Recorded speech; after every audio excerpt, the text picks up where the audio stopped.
Hello, Troy. Welcome back. Thank you. Thank you guys for having me. Good morning. Good morning. It does feel like morning, although I guess it's not that early. But It's anyway, still morning. it is morning. Would you introduce yourself and just share? I know, like, you have some geographic regions, but you also serve a very specific population for us. So, would you share with our listeners just a little bit about which areas you serve? Yes, ma'am. So I am in Texas. I live outside of Austin, and I serve juvenile justice. I support juvenile justice specifically in and around the state of Texas, and now soon to expand into Pennsylvania, Chicago, and some other areas as well. So Awesome. also supporting different organizations in like the Houston area, Fort Bend area, and Hmm. Beaumont area as well. So. Awesome. Yeah, Troy is our juvenile justice guru as far as TBRI goes. So we get any of those questions, they come straight to you.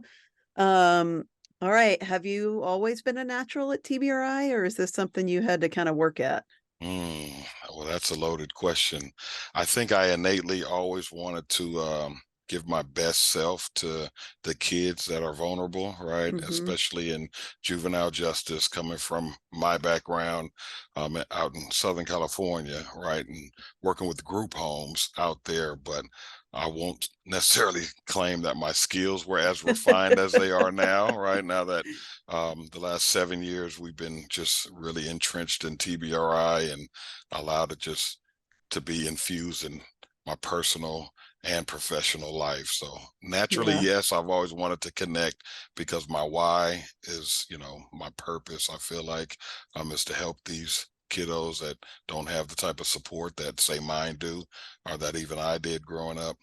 But yeah, iron sharpens iron. So now that we've got TBRI, it makes things a whole lot easier. Amen. One of the things I often ask, you know, groups that I'm training is like, who signed up to help? Right. Like we Mhm. all signed up to help. And then I think back to the early days before I knew TBRI or about attachment or trauma or anything. I'm like, oh, I don't think I was doing much helping, but my intentions were always good. And Right. iron sharpens iron. I love it. Yes, Do ma'am. do you have a favorite principle, or one you lean on the most because it is most natural to you? Probably the connecting principles. Okay. Yeah, the connecting principles, because again, with the engagement strategies, right, it really allows us to be intentional. And now Hmm. having kind of the context and the why behind providing, soft eyes or healthy touch or, Right. all of the things involved in the engagement strategies. It just really, allows us to be very intentional about connecting with the kids. And I found it to be, um, it shortens the gap, right? Relationships are built organically and naturally, right? But Hmm. it just really allows us to shorten that length of time where it takes to really build meaningful relationships with the kids. Yeah, yeah, it's so true. And I think for people that, struggle with connecting, I don't know who that would be. It wasn't me for sure. Um, but those engagement strategies give us a place to start. Like, oh, Right. this is actually like a little blueprint for things I can do to help build connection. And I can pick the one that's least intimidating for my dismissive attachment style.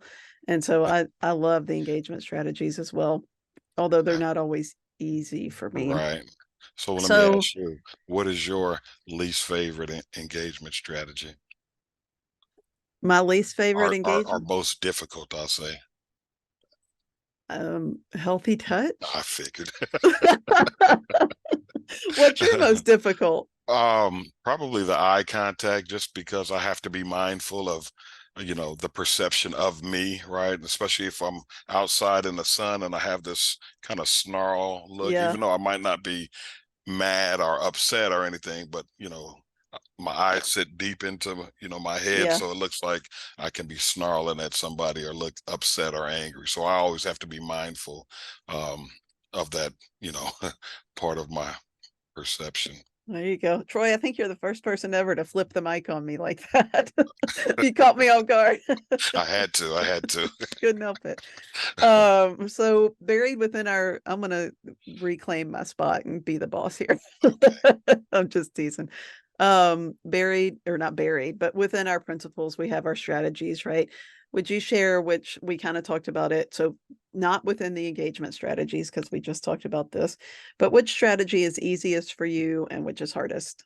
Well, I'm gonna go hardest, right? So the Okay. mindfulness piece is Yeah. probably the hardest for me, in learning what drives my responses to stress. Even though it was the most eye-opening at the Right. same time, it's still very hard to be, because I've been conditioned to respond to stress certain ways based on how I've grown up in the past, right? So where my first inclination to respond to stress might be very aggressive, right?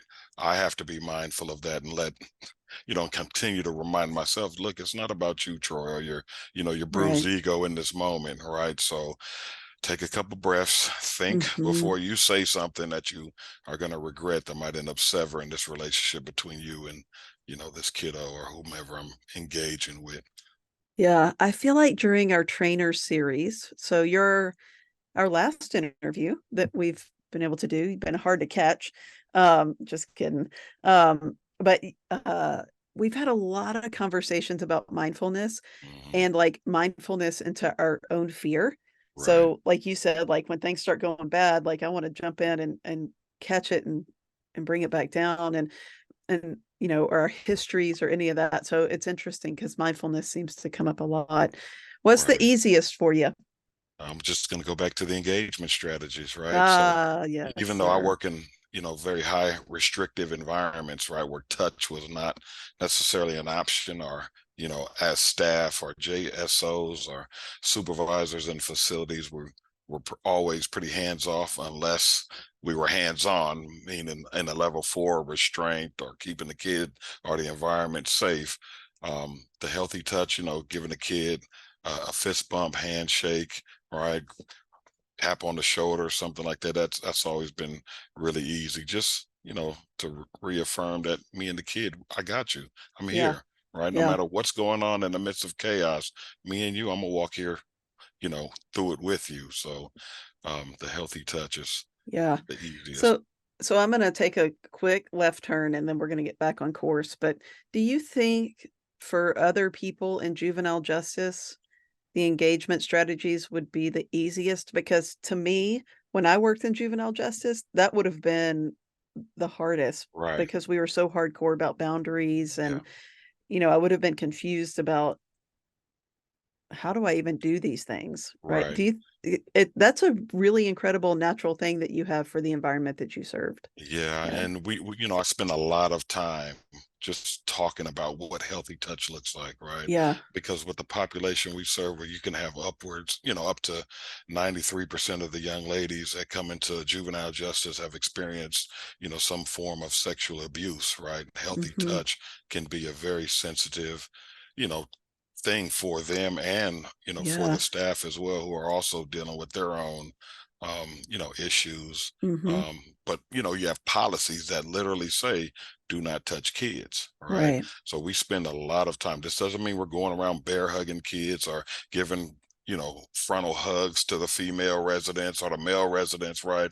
I really limit it to fist bump, handshake, symbolic touch from across the room, a pat on the shoulder, and we just leave it at that. But I Yeah. also give several examples on unhealthy touch, right? Right. And inappropriate boundaries, because you don't want to start to blur those lines and be, Right. victim to some type of, investigation for Right. PREA or, Oh yeah. A&E investigations and things like that. Yeah. So yeah, we walk a fine line in this field, but it's so meaningful and so impactful. And the Right. kids that we serve that have been deprived of touch, right, are the forms of touch that they've received have been harmful. They absolutely need it, right? Yeah, Because they're they going to need it. find it, right? And they don't know how to do it. So Exactly. we have an opportunity to teach and coach. Um, are you willing to share a time with us that you needed the redo? That I needed to redo. Mhm. How many times? Okay. Well, I'll say, in my personal life, right? So even outside of work, right? We talk about TBRI being transformative, and I always talk about it, right? Help me be a better, father, a better husband, all the things, right? So when COVID first hit, my son was struggling, and this is my straight A student, my younger son was Hmm. struggling, and I caught his grades, and it wasn't bad, right? So the conversation was one that I probably would have received from my grandfather with a lot of profanity, right? And I'm Right. really just laying the hammer down to him, right? And he was struggling with this particular assignment, and it brought him to tears. Like I was Oh very, man. Yeah. very animated, amped up, right? It was a negative version of Coach Troy, just super over Right. the top, right? And just really getting on him about, but when I went into my room, I told myself, I said, Troy, you got to make this right? Hmm. Because it brought my son to tears, and I can see the terror in his eyes. Now, mind you, we're literally the kids' whole lives got, I mean, the whole world got flipped upside down, right? So now all Right. the kids that have been, in a social environment, being taught in person are now at home trying to navigate these MacBooks and doing it without or Hmm. with very little instruction. So he suffered because he is a very sociable kid, and he's very, studious. He's a great student and all of that. So me, I went to worse first, like, oh my God, your future, you're gonna end up in prison like the Right. kids that they were, right. So all of that was coming, up to my mind. So anyhow, I took my son right downstairs, and I have, like, I operate off three different calendars. I have the one on my phone, I have the one on my laptop, and then I have one that I have to write everything down. That's how I keep everything organized, Okay. right? I'm kind of really, Okay. um, yeah, really anal about that, right? But I showed him my calendar, and it's color coordinated, right, with all the things. And I told him, sometimes, I get overwhelmed because I work a lot, right? And I Hmm. always have two, three jobs.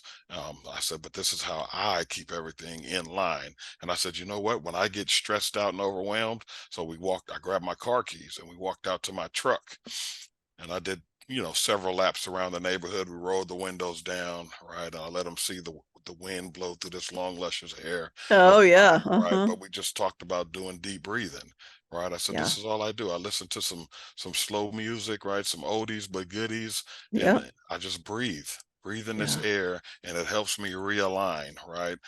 Sarah, do you know this was probably one of the most impactful moments that I've had with my son? So I give him Mm. a big hug after we get back to the house. I said, look, I love you, man, and I'm sorry. I did not mean to yell at you like that, but you have to understand the importance of staying, right, the course, right, staying Hmm. organized. And even in the midst of all this work, you have to figure out how to organize. And if you need help, come to me, come to your mom, and we're going to help you.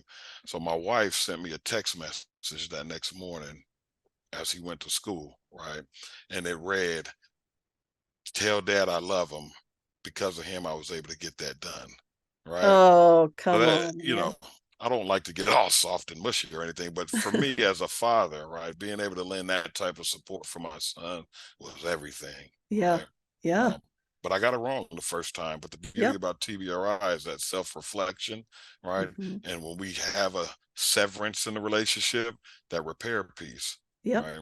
And Yep. it's the same in the juvenile justice arena, right? When we have an incident, a heightened incident that results in us having to put hands on a kid, what are we going to do to use this as a platform to help this kid grow, right? Yeah. To help our relationship. So we always talk about correcting, right? Through Yeah. connection, right? Or Yeah. connecting as we correct. So that repair piece is so impactful, right? It Um, is so impactful. It's just yeah, incredible to think about, like, my younger self, and I'm about to ask you about your younger self, but how prideful I was, and how of that I was the adult and this was the child, and even if I made a mistake, that didn't matter. But also, um, the expectation that I had on myself to be perfect was right. daunting, right? So, like, this idea of the redo for us is so helpful. Um, if you could tell your younger version of yourself, just learning TBRI, maybe struggling, maybe doing just fine. If you could tell them something right now, what would you tell them? Well, I think you just kind of hit the nail on the head. The idea of having to be perfect.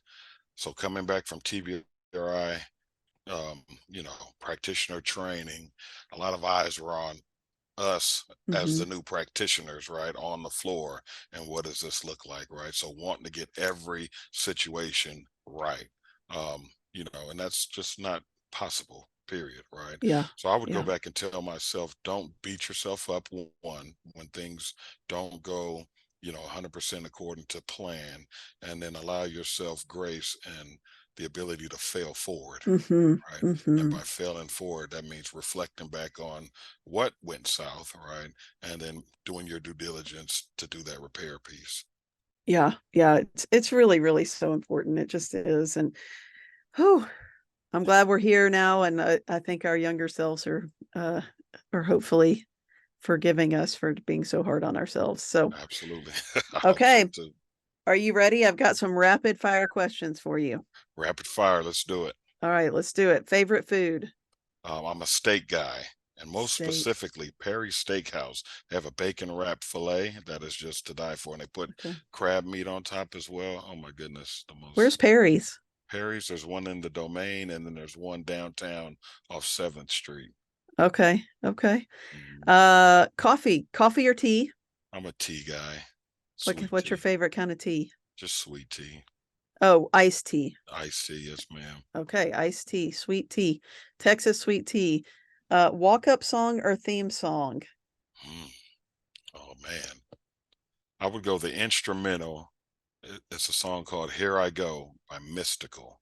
Okay. But just the instrumental, it's just that music, and it just gets you into kind of whatever you're focused on, just a trend, just whatever you're focused on. Yeah. Okay. Okay. Vacation spot. My wife and I love the Bahamas. Yeah, so the Bahamas, anywhere with Okay. turquoise water, Oh, um, yeah. and Were pina you... colada. Amen. Turquoise water and pina coladas. I don't Yes, think we could ma'am. go wrong.